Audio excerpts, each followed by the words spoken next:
All right, folks, a quick message before we get started from our sponsors, React Health. React Health, formerly 3B Medical, a leading provider of sleep diagnostic, and respiratory products. Now back to the show. All right, what do we got on the docket today? We have Tod York from React Health. Really excited to have Tod on. You know, the three of us at some point worked with him at Respironics and at Philips. There's a lot that guy's done over the last almost 30 years of being in this industry and almost a pioneer in this space. So I'm looking forward to what he has to share, what he's doing now, and I think it'll be very interesting following his journey. Agree. Hey, I will say that we've messed up here because we are recording this podcast in the middle of the day. We should have waited till this evening so we could have a little glass of bourbon sitting here while we're recording. But no, we're excited. We're here at the Carolina Sleep Society and just excited to be able to meet Tod. I was just going to say that's probably one thing we didn't say is the fact that we're here together in the flesh, which is really cool and a lot of fun to do. Here in Myrtle Beach, South Carolina, North Carolina, choose one, California. Well, one of these places. But the fact is, we're at the Carolina Sleep Society meeting that Robert and his team have put together. Amazing venue. Oh my gosh! The beach is just right here, literally just a few feet away from where we're sitting. And I highly encourage each and every one of you listeners out there or viewers out there to try to be sure to make it next year for this because it's well worth it. Great speakers. Great speakers. Jerry was the first. He was the first speaker, and Emerson was the second speaker. So that's what allowed us to all come together and be here in one place. And I don't think that people fully understand that we're in different time zones when we record the podcast. Typically, we're doing it over Zoom. Some days the internet's better than other days. So, bear with us on that. And we appreciate the folks who've supported us through those technical challenges. Exactly. Absolutely. All right. I guess we're done with the pre-study cows, and let's go on with the show.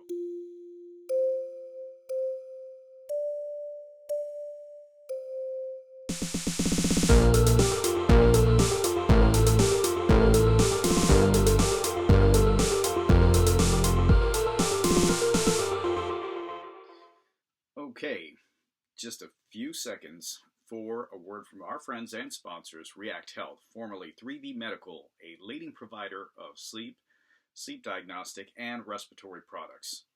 Their Luna G3 family of PAP devices are FDA approved and offer cellular modem standard in CPAP, AutoPAP, bilevel, and bilevel ST modes to treat all kinds and a full range of sleep disordered breathing. The magnet-free line of PAP devices or PAP masks include Siesta Full Face, Siesta Nasal, and the Rio 2 Nasal Pillows Mask, all of which have less than 1% refit rate.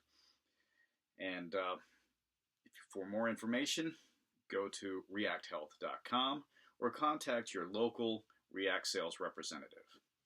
Now back to the show. Lights out. All right, welcome everyone once again to another fantastic and fabulous and in-person episode of SleepTech Talk, the Sleep Podcast, with your hosts and friends, Emerson Kerr, Robert Miller, and me, Dr. Gerald George Moneycarode. We're here in person, in the flesh, for the first time as a podcast in beautiful, sunny Myrtle Beach, California. Great place. And I think want to give a shout out to Robert and his team for putting this together. It's a conference, a sleep conference, and those of you who didn't make it, sorry about that. Make sure you make it next time. And to tell us, to kick it off, let me give it to Emerson. Well, we are in North Carolina. Thank you. Jerry's in California. Thank you. We love him. He's special. Geography is the reason why I got into healthcare. So, no, we're really lucky today. We've got Tod York with us. I've known Tod for over 25 years. Tod started out in medical sales with Healthdyne, and when Respironics and Healthdyne came together, became an account manager with Respironics. We worked together through those years. I was his customer, colleague. He was my boss. We were partners again. We've run the cycle a few times, but Tod had a few years with Philips, ending with Philips as the vice president of sales for the Eastern U.S., and now is React Healthcare. So we're really happy to have Tod. I'd love to talk about things like hunting and fishing, which are his absolute passions in life. But Tod, thanks for being here with us today. One of the things we love to ask everybody is, how in the world did you get into sleep? Well, I got into the business probably about 25 years ago when I'm pretty close to the time I met you. And as a salesperson looking for something different, the whole idea of sleep and respiratory was a great start, and had the opportunity to get in with a small company, and then in with Healthdyne, then with Respironics. Was part of the Sleep Association for the state of Alabama for a long time. I still have a lot of great friends. That's where I live, in that business. And the sleep thing is a passion for all of us. It continues to change and grow and mature as a market. And we really, here at React, are trying to be a part of that, and have been able to supply hundreds of thousands of CPAPs to the U.S. market since the problem recall with my friends still at Philips. With my friends still at Philips. Todd, one of the things that you and I used to work a lot on was some of the things we're seeing today. Here at the Carolina Sleep Society, we got to hear about some really exciting things with inpatient screening. And you were one of the champions of that for a long time. Why did that become of interest to you? And what did you get to see covering not only Alabama, the Southeast, and the Eastern U.S.? How did you see that evolve and grow under your time in sleep? Yeah, that's a great question, because we just heard, Massey Arrington talk about a lot of the things around inpatient sleep screenings that he had put together with his program. And, I think that it really varies from lab to lab, hospital to hospital, on the participation you can get from upper management. And that really drives a program. You have to have that buy-in. But labs are successful at it. You're really seeing a lot of new patient referrals being driven, through comorbidities, through screening for comorbidities. And, for labs out there today, and we talked about it a lot here at the conference, that are looking for new opportunities and better ways to, be a part of the hospital and be relevant, to build a program like that is a big deal. And it will drive incremental business into your lab and fill up those beds that you're struggling with maybe now because of HST and COVID and all the other things we see. You said that this is obviously a huge piece, which you just spoke of, but Emerson also mentioned that you've seen in your career lots and lots of changes that have taken place in the industry. Could you describe some of those changes that you've seen or that you felt are significant? Yeah, I think that, back with the proliferation of HST, and Robert talked about it in part of the conference here, that HST has become a norm in the market. And when we first saw HST come out, and the world is going to burn and the sky is going to fall, right, and none of us are going to have a job anymore, all that's changed. I mean, people accept it. It's payer driven. Some markets there's a lot of HST, in other markets there's not as much. But it is part of everybody's business now, and to embrace it. And it to be part of your sleep program is only going to make your sleep program better. It's a great way for patient care, for patients who don't want to come into the lab. And there's still going to be all these other patients you're going to want to grab and latch onto in the hospital before they leave your door. So there's a lot of opportunity. One of the things when we worked together that you were passionate about and you really drove us to do was educate sleep techs at night in the sleep center. Absolutely. And among those were things like mask fitting, but even on the other end of it, helping them understand how to move to bilevel when a patient has failed CPAP. Right. Can you talk a little bit about that? Because you really had a great map for helping techs, take that journey with their patient. Sure. In a lot of ways with HST, we've seen, the number of bilevels in the market go down. Those patients aren't making it back into the lab. But, for the patients that are in lab and the patients that struggle with CPAP up front, to be able to to pivot and to go to bi-level in the lab for a tech to recognize that. And the benefits of bi-level for comfort for those patients is a big deal. And it's a little bit of an art, and you've got to get buy-in from your doctor on when you're going to make that switch and those protocols set up ahead of time. But, we think that it's definitely being underserved right now, that market. And Robert probably sees that in their business, not as much BiPAP as we saw, pre-pandemic for sure. I know one of the things we used to talk about was even the number of mask changes during the night. You've got somebody you're trying to just work with, and the tolerance level is real. You're already seeing it as a tech. Yeah. You're having to change the mask, and you're having to really, your intervention is significant. I remember we talked a lot about that back in the day of trying to educate the tech up front to be that proactive of source with that. Can you talk a little bit about how you saw that when you were leading the team? Yeah, I think the mask part with patients is a big deal on your titration night. What mask to pick for that patient. You have one night with that patient, and you're going to try to get that mask and pick the perfect mask for them. And all techs have their favorites, and some like just a regular nasal mask, some like a full face mask, because they're afraid that patient's going to be a mouth breather. But I think that to have that conversation with the patient up front, let them feel the mask, let them understand what that experience is going to be like ahead of time is a big deal. A lot of times, people or sleep techs may show the patient the mask, and this is the mask you're going to use tonight. I think getting out in front of that, what we see with some labs where they let the patient breathe on that at a low pressure, just to make them feel a little bit more comfortable what's coming at them, instead of just, okay, I'm going to put this on you, I'm going back to the tech room here, and I'm going to check on you.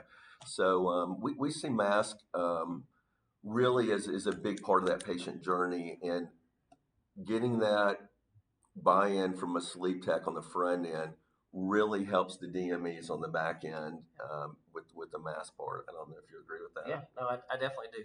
I want to switch gears with I typically do this in the middle of our podcast, because I'm thinking about questions that I want to ask. Wait a minute, I got some medicine. So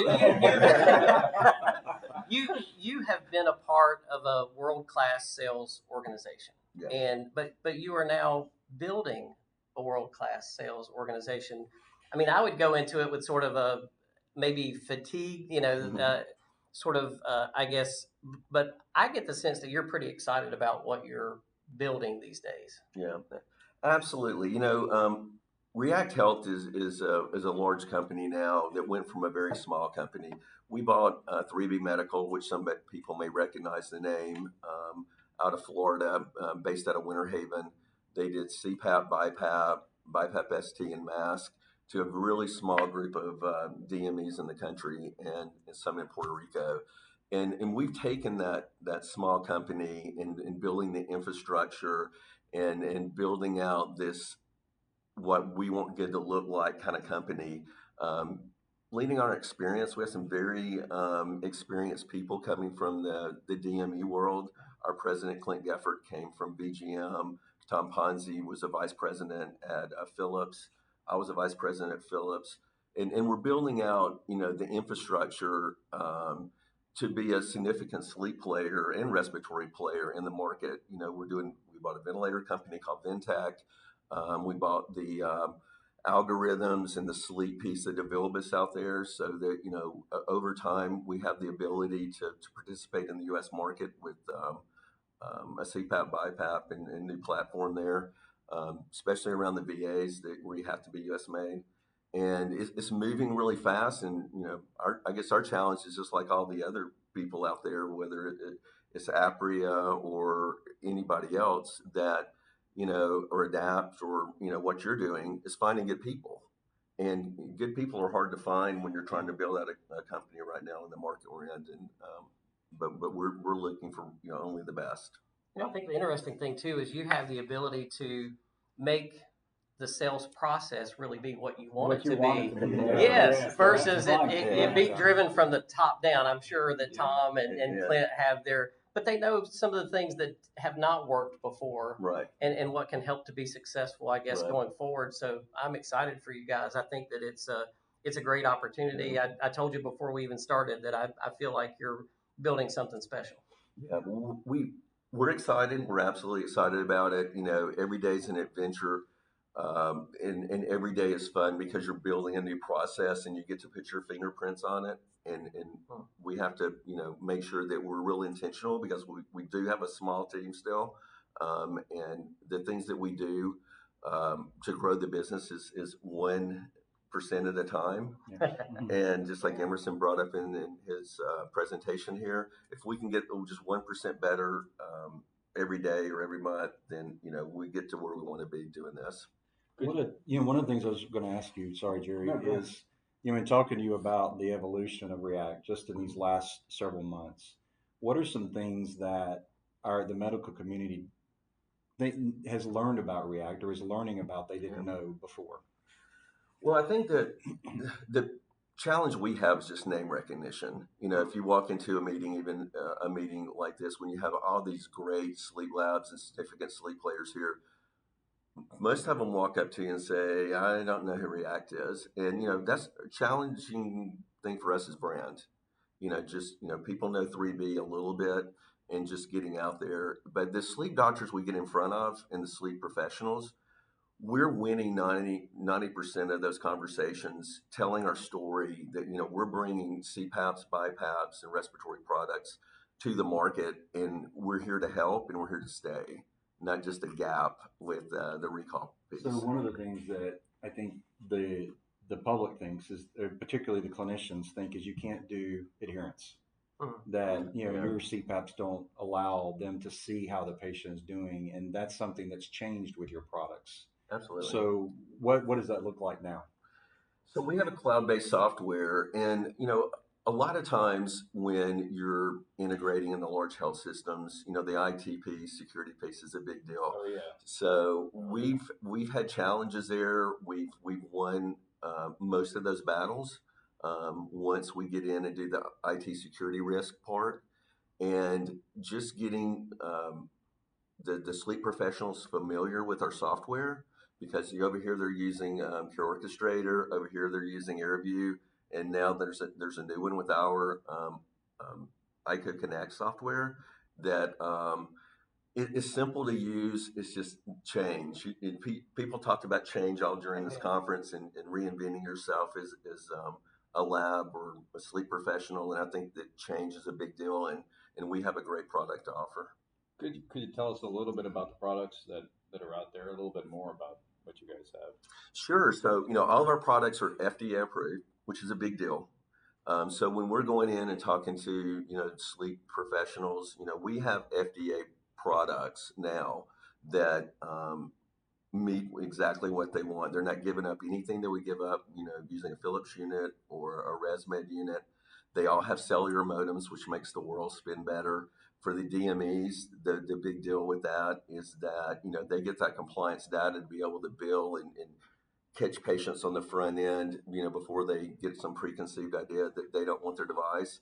And then for the sleep labs and the sleep docs, it's just a great way to be able to manage your patients, not with cards, not with scans, even though we can do that, or all these other crazy things right now that, make the world a lot more complicated.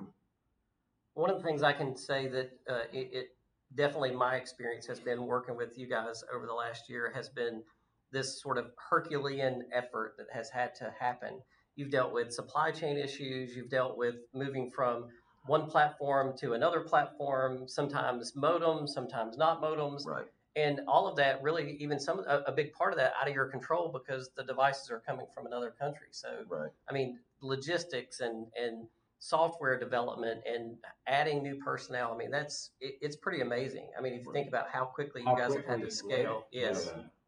So that's a great point because, coordinating that and making it flow smoothly and seamlessly for the DMEs wasn't perfect in the beginning. We had some supply chain challenges. We had modem and chip challenges. And over time, we've sort of figured that out and got a consistent, reliable source of CPAPs to supply the U.S. market. Wow. That's awesome. That is awesome. Yeah. So, it is. Yeah. We need some good news. Yeah. But one of the things I know that has to be happening in the background, and maybe you can't talk completely about all of the, the secret sauce that's being made today, but now you've got a ventilator product and O2 products and now a CPAP line.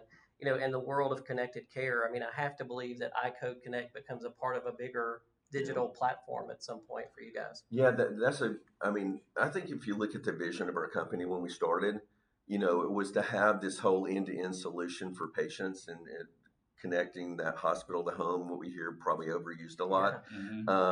But, we have the CPAP products, the respiratory products, HST products, the ventilator, and now we bought 2 cardiac monitoring companies recently to add to our list of things.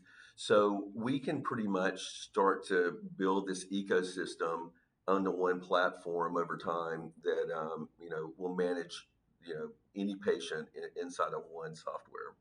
The cardiac telemetry piece is pretty interesting to me because I feel like, at least from the sleep center perspective, if I was a hospital-based sleep lab manager, I would want to try to diversify a little bit and bring things in that are sort of similar, but maybe specific to a certain area. Because if I was offering something like cardiac telemetry, that's a whole set of patients that I may not be getting referrals from today.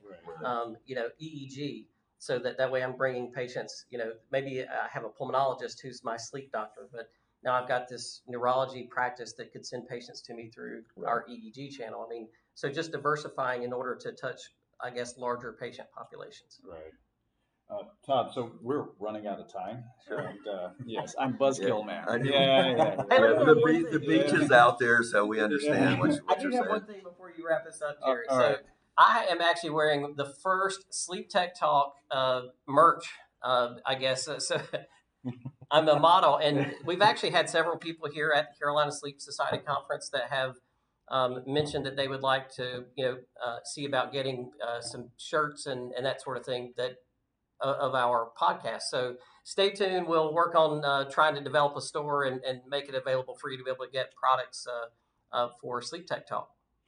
Hey, thank you for the plug. Yes. As we're talking about plugs, don't forget to hit the like button, guys, and the star ratings on your podcast. Don't forget to do that and to subscribe and share with the rest of your friends all over the world. But before we go, Todd, do you have anything else that you'd like to share with the audience? Yeah, this was a great meeting here in the Carolinas. If you weren't here this year, I would encourage you to come next year. Quality speakers, Robert and all the people here on the board did a great job putting something together. Is a great meeting and a great destination and venue here with the in Myrtle Beach, South Carolina, and or wherever we are, wherever. Yeah. But very, very, very good stuff, and I appreciate the opportunity. Absolutely. Thank you. And where can people find more information about React Health? Yeah, I would say that the best thing to do is to go to www.reacthealth.com. It's our website. It gives you a view of everything that we're doing and everything we have going on, and more to come there. We're growing every day. All right. Thanks, Todd. I appreciate it. And from behalf of all of us, we want to say thank you for joining us here at SleepTech Talk. And don't forget to like, subscribe, and to share it with all your SleepTech friends. We want to continue growing, and stay tuned for swag and the SleepTech Talk shop. And until next time, guys, we want to say thank you. Have a good one. Cheers. Thanks. All right, folks, before we move on to the next segment, very quick message from our friends and sponsors, 3B, or rather, React Health. They were formerly 3B Medical. For more information, be sure to go to reacthealth.com or contact your local sales representative. Now back to the show. All right. What do you guys think? Wow. Todd's history, just like we expected, is extraordinary. He was, oh my gosh, he was one of the first people to sell a bi-level. Right. And when you consider his history, he didn't go into that because of our time, but he's seen sleep evolve from its infancy to where it is now, so complex. And it was just great to hear not only a little bit about his journey, but what's going on at React and what they're doing for the sleep industry. I agree.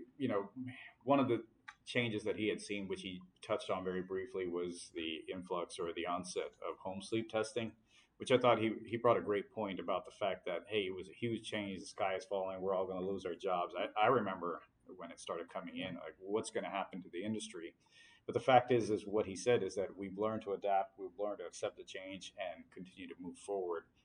And I think the organization he works for, React, is doing the same thing, is adapting, moving forward, and providing products for our patients out there.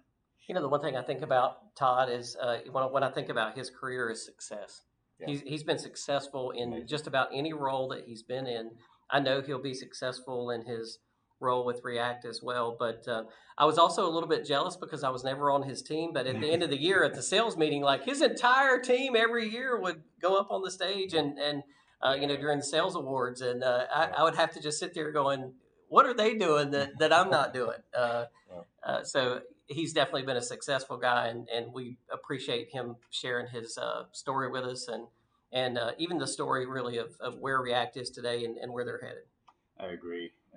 It was definitely great to hear that. I'm looking forward to more from React as the time moves forward, because there's, I can't remember which of you said it, but in such a short period of time, they've changed who they were, who they came from as 3B to React, and change what they're doing and their perception in the market. And I can just see more and more coming. Absolutely. You just don't see that with vendors these days. No. And to be that nimble, right, to be in change so quickly, tells you a lot about where they're going. There's a lot of good things to look forward to.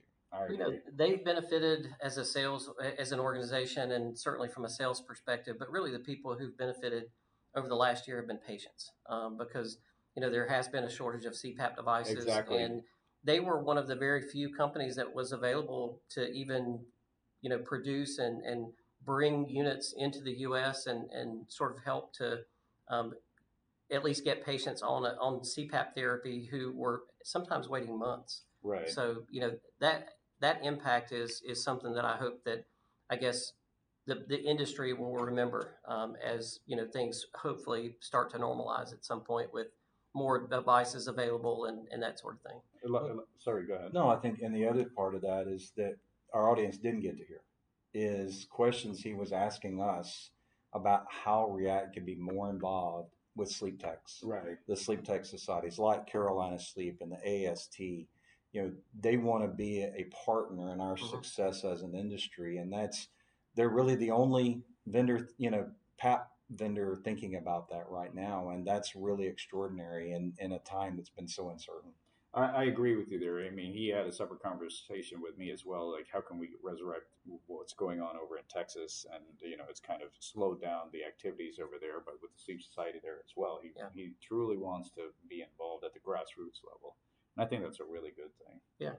I do want our audience to know fully and understand that these guys have a lot more gray hair than I thought they did via Zoom. So now that we're in person, you can see all of the silver highlights that are going on here in the room. Fox earlier today, so I was like, all right. And not all of us are as handsome as Robert. Oh, no. Well, I just, it's probably silver if I actually had him. He just waxes them. Yeah. All right, guys. Thank you so much. And until next time, cheers.